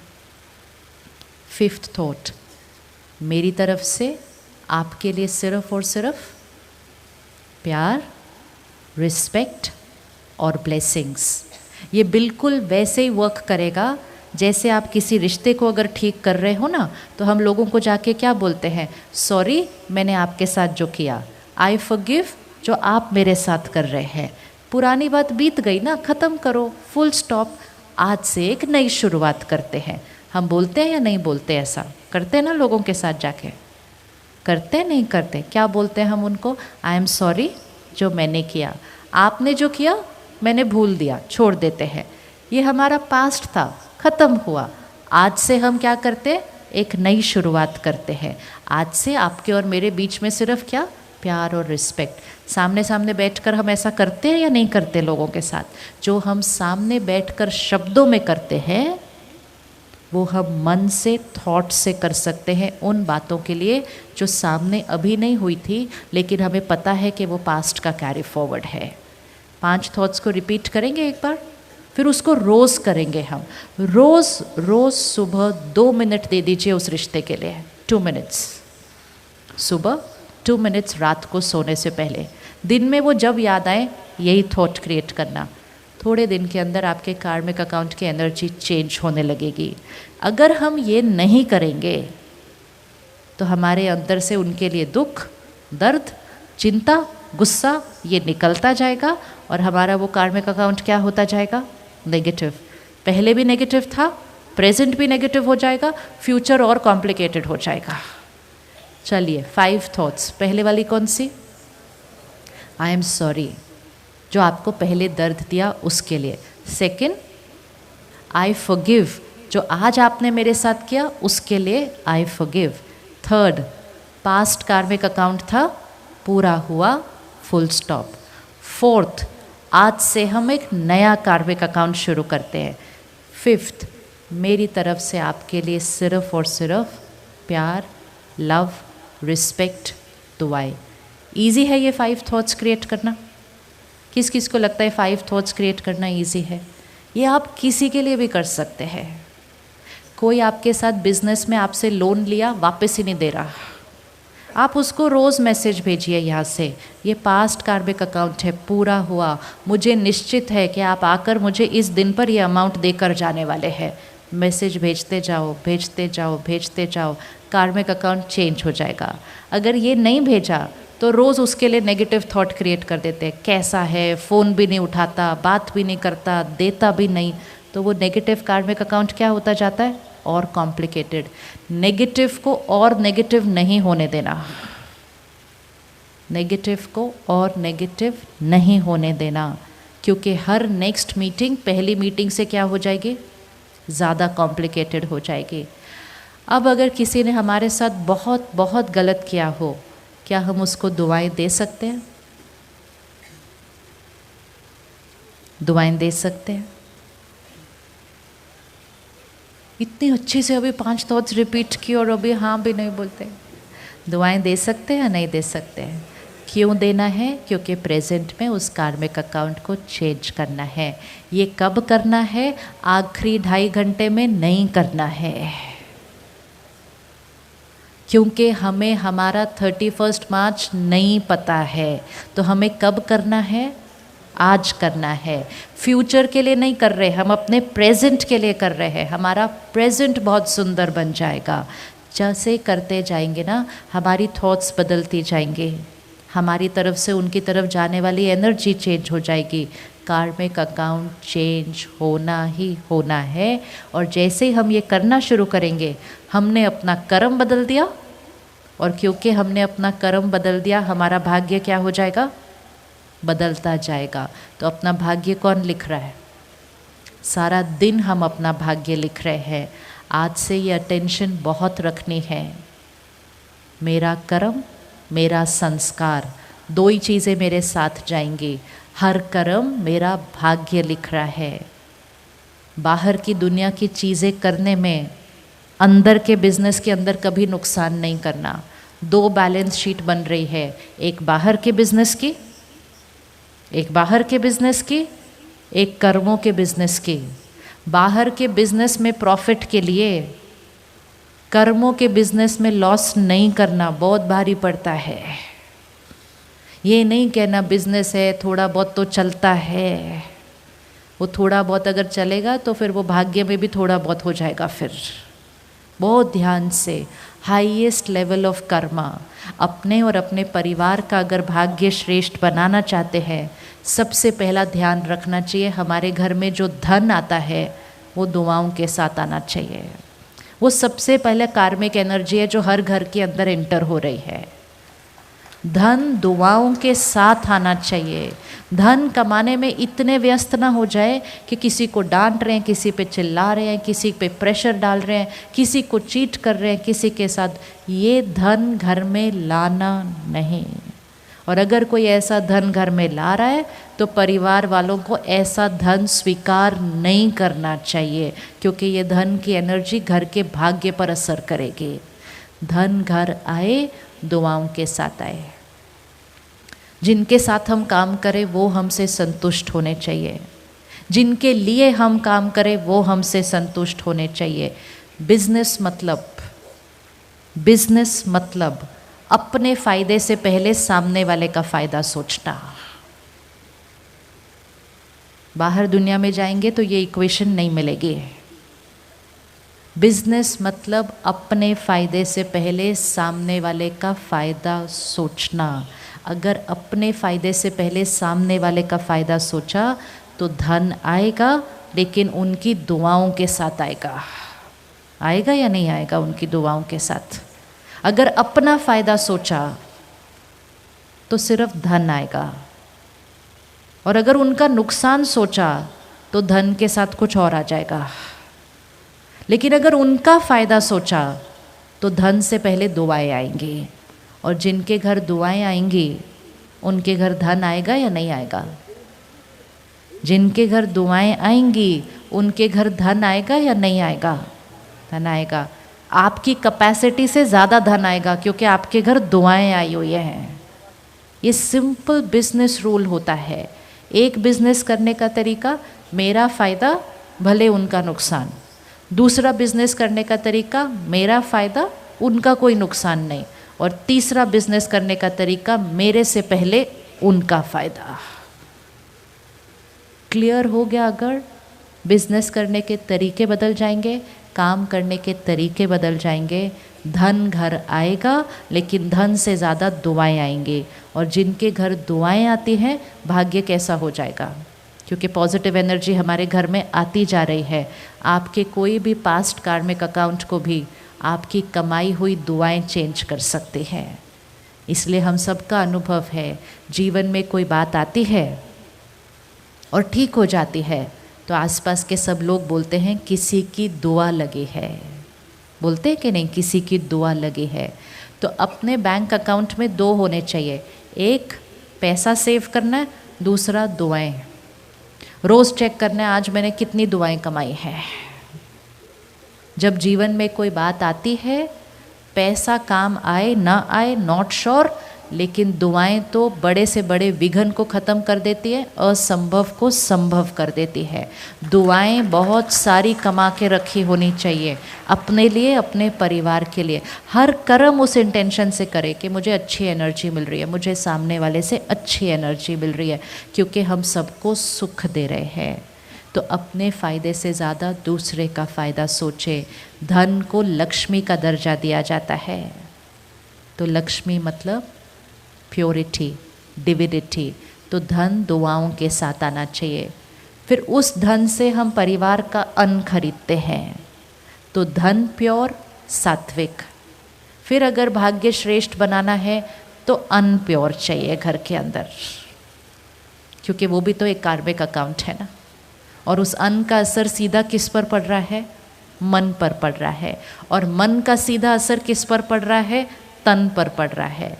As is the mind so is the body, as is the food so is the mind, as is the money so is the food. तो चार एनर्जीज है, बोलते जाएं इकट्ठे। धन, धन का असर पड़ेगा अन्न, जैसा अन्न वैसा मन, और जैसा मन वैसा तन। आज डॉक्टर्स कहते हैं साइकोसोमैटिक डिजीज़, लाइफस्टाइल डिजीज़। मन स्ट्रेसफुल है, शरीर बीमार हो जाता है। अब ये ऑर्डर ऐसे ही चलेगा, धन, अन्न, मन, तन। अगर धन साफ नहीं हुआ, बाकी तीन ठीक नहीं हो सकेंगे। इसीलिए कहाँ खाना खा रहे हैं, बड़ा ध्यान रखना कि वहाँ पे धन कैसा कमाया गया था। शास्त्रों में हम कहानी सुनते हैं कि कोई सन्यासी जा रहे थे और एक रात किसी के घर रुके, वहाँ पे खाना खाया। और जब उस घर में आराम करने गए तो कबर्ड में कुछ पैसे पड़े थे, तो उसका पैसे उठाने का मन कर गया और उन्होंने वो पैसे उठा लिए। अगले दिन सुबह निकले, थोड़ा आगे गए, रुके, पानी पिया दूसरी जगह का। जब पानी पिया, बैठे, तो मन में ये थॉट आई, मैंने कैसे धन उठा लिया उस घर से। वापस गए उस घर पे और उनको जाकर पूछा, आपके धन कमाने के तरीके में कुछ गफलत है, ऊपर नीचे है? सामने वाले ने कहा, हाँ थोड़ा बहुत तो करना ही पड़ता है, उनके घर खाना खाया था। ये सब हमें कहानियाँ क्यों सुनाई जाती हैं? ये प्रूफ कर रही है कि सन्यासी के ऊपर भी सामने वाले के घर के अन्न का, धन का असर हो गया, उसके कर्मों पर भी असर हो गया। इसलिए हमें ये कहानियाँ बताई जाती हैं। हम सुनते हैं लेकिन उसको अपने जीवन में नहीं यूज़ कर रहे, इम्प्लीमेंट कर रहे। तो धन बड़े ध्यान से कमाना। फिर अन्न सात्विक, जैसा अन्न वैसा मन। अगर हमारे अन्न में दर्द होगा, हिंसा होगी, मृत्यु होगी, तो मन शांत कैसे रहेगा? How is it possible? Slaughter house में एक एनिमल 1 महीना है, उसके कितने थॉट्स चलते हैं, नफ़रत के, दर्द के, दुख के, हिंसा के, मृत्यु के। उसके बाद वो हमारी प्लेट पे आता है और हम कहते हैं हेल्थ। हिंसा और मृत्यु के कर्म के बाद सेहत नहीं मिल सकती, प्रोटीन्स मिल सकते हैं सिर्फ। एक्सपेरिमेंट करके देखें, 3 महीने सात्विक अन्न। सात्विक अन्न अगर शांत और शक्तिशाली मन चाहिए। फिर सात्विक अन्न मतलब जो परमात्मा की याद में बनाया हुआ भोजन है। परेशान, अशांत, दुखी मन से कभी खाना नहीं बनाना, क्योंकि जिस मन की स्थिति में आप खाना बनाएंगे वो खाना खाने के बाद परिवार के मन पर उसका असर पड़ जाएगा। जितना हो सके घर का खाना खाना और घर में खुद खाना बनाना। पिछले कुछ सालों में हम बाहर बहुत खाना खाने लग गए हैं और अब तो हमारे फ़ोन पर आ गया, क्लिक करो खाना आ जाता है 5 मिनट के अंदर घर। हम खुश हो जाते, चलो जी मेरे बच्चों ने खाना खा लिया। खाना इज़ नॉट ओनली सब्जी, दाल, प्रोटीन्स, कार्बोहाइड्रेट्स, विटामिन्स। खाना है शांति, प्यार, शक्ति, दुआएं। वो आई क्या उस खाने के अंदर? अगर नहीं आई तो हमारे बच्चे इमोशनली स्ट्रॉन्ग कैसे बनेंगे? How will it happen? कैसे होगा?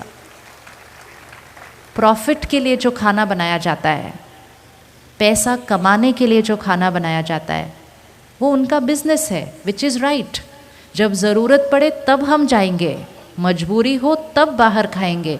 लेकिन अगर बार बार खाना बाहर खा रहे हैं तो हम पैसों की याद में बना हुआ खाना खा रहे हैं, तो खाने वाले का मन बुद्धि भी पैसों से ही ज़्यादा जुड़ेगा, परिवार से कम। Money will become more important than family, क्योंकि पैसों की याद में बना हुआ खाना खा रहे हैं। 3 इंटेंशन का खाना बनता है। पैसे कमाने के इंटेंशन का खाना, परिवार को प्यार से खिलाने के लिए बनाया हुआ खाना, और परमात्मा की याद में बनाया हुआ खाना। जिस एनर्जी का बना हुआ खाना खाएंगे वैसे बनते जाएंगे। तो प्रसाद सिर्फ वो नहीं होता जो हमें थोड़ा सा मिलता है। हम अपने घर में रोज़ प्रसाद बना सकते हैं। अपने किचन में भजन, जाप, मंत्र, परमात्मा की याद के गीत चला दें 24 घंटे, ताकि आपके किचन में पड़ी हुई हर चीज़ परमात्मा के ज्ञान के शब्दों से एनर्जाइज होती जाए। फिर खाना बनाते समय बड़े शक्तिशाली थॉट्स क्रिएट करके खाना बनाएं। जो संस्कार घर में देना चाहते हैं वो सोचते और बोलते खाना बनाएं। आप खाना बनाते जाएं, घर के लोग बदलते जाएंगे। आप खाना बनाते समय उसमें थॉट डालें, मेरा परिवार यूनाइटेड है, हम एक हैं और हमेशा एक रहेंगे। हम एक दूसरे को रिस्पेक्ट करते हैं, हम एक दूसरे को एक्सेप्ट करते हैं। आप रोज़ खाने में डाल दो, 15 दिन में आपके घर के रिश्ते बदल जाएंगे। ये 100% है, ये प्योर साइंस है, ये साइंस है। हमने स्पिरिचुअली सुना था जैसा अन्न वैसा मन। आज हमारे पास इनफ साइंटिफिक प्रूफ है इस बात के लिए कि खाना बनाते समय की थॉट्स, खाना खाने से पहले सबसे पहले 10 सेकंड रुक के परमात्मा को याद करें।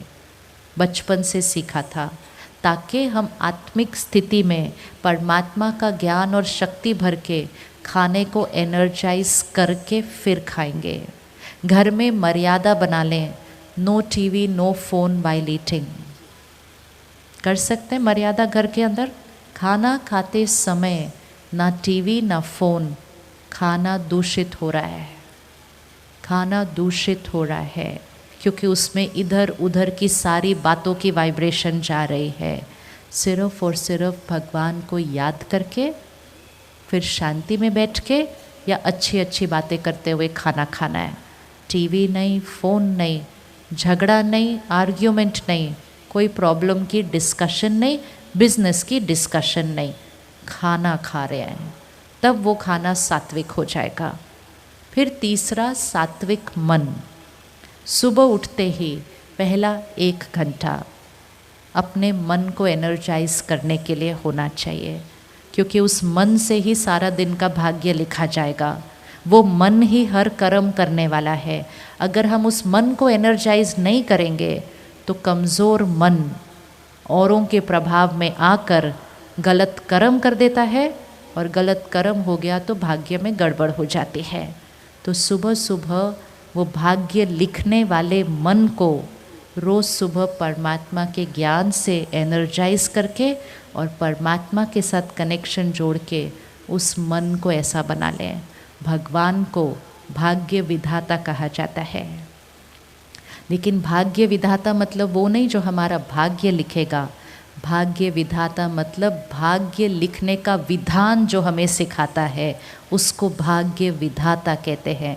भाग्य लिखने का तरीका, और तरीका क्या है?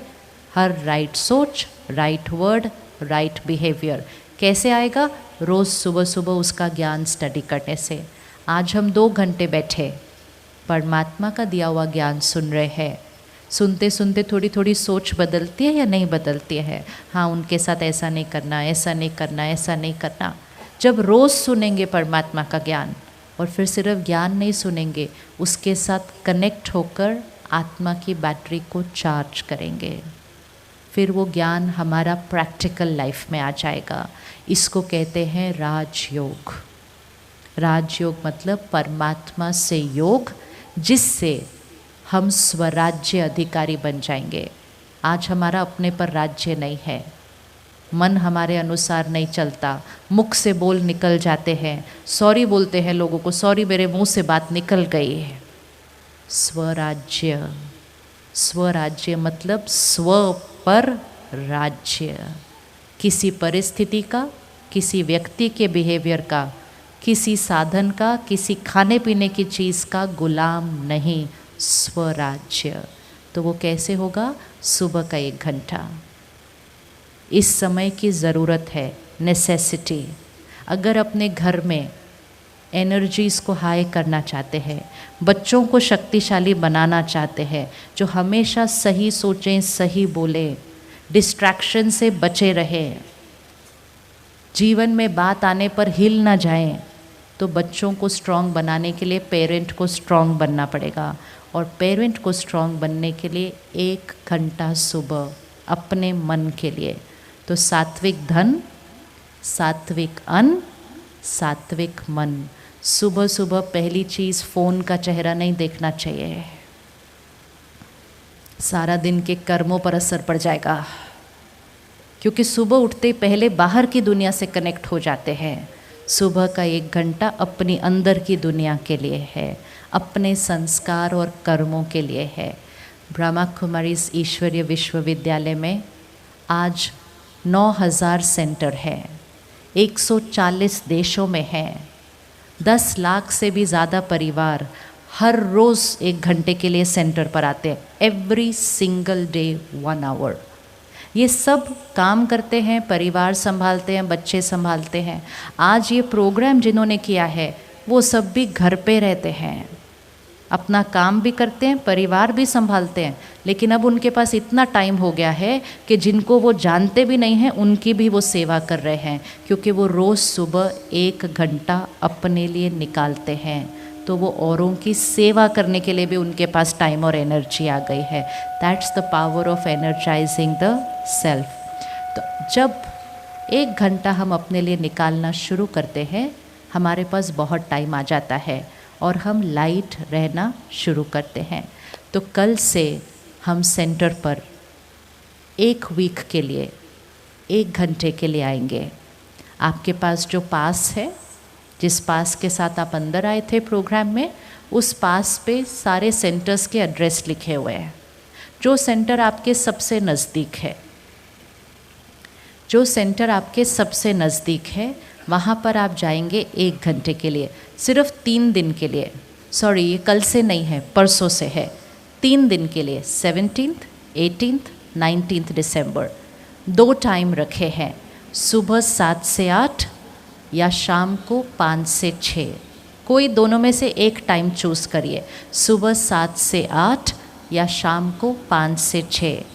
अगर ये दोनों टाइम सूट नहीं करते तो कोई भी दिन, कोई भी टाइम, कोई भी दिन, कोई भी टाइम।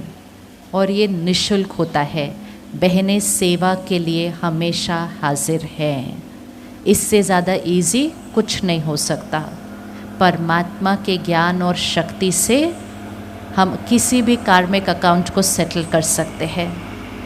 पास्ट के और प्रेजेंट के कर्मा को एक्यूरेट बना सकते हैं। चलिए 2 मिनट अभी साइलेंस में बैठेंगे और उस कार्मिक अकाउंट को फिर से सामने लाकर हम सेटल करते हैं। और फिर इसको हम रोज़ करेंगे। रोज एवरी डे सीधा होकर बैठे, अपना भाग्य लिखते हैं अपनी चॉइस का। अपना पास संभाल के रखिएगा, उस पे सेंटर का एड्रेस है। सुबह 7 से 8 या शाम को 5 से 6, कोई भी सेंटर पर। सिर्फ 3 दिन, 17th, 18th, 19th, 17, 18, 19 दिसंबर। 3 दिन 1 घंटा रोज परमात्मा के ज्ञान और शक्ति से अपने कर्मों को श्रेष्ठ बनाकर अपने और अपने परिवार का भाग्य बनाएंगे। पिछले कार्मिक अकाउंट जो सामने आए हुए हैं, ग्राउंड की लाइट ऑन रहने देना। पिछले कार्मिक अकाउंट जो सामने आए हुए हैं, उनको फेस करने की ताकत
आता है।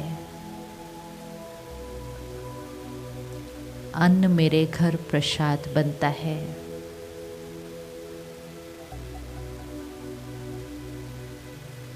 मन मेरा प्योर डिवाइन है। हर रोज 1 घंटा मेरा अपने लिए है। परमात्मा से भाग्य लिखने की विधि और सही भाग्य लिखने की शक्ति के लिए 1 घंटा रोज मेरा अपने लिए है।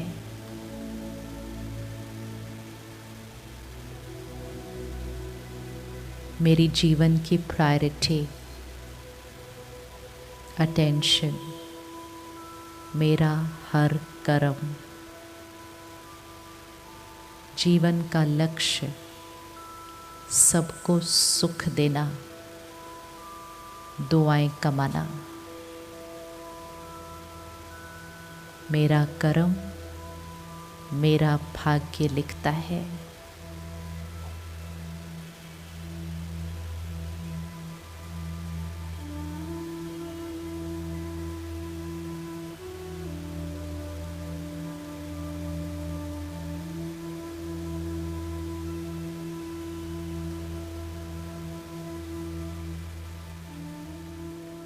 यहाँ से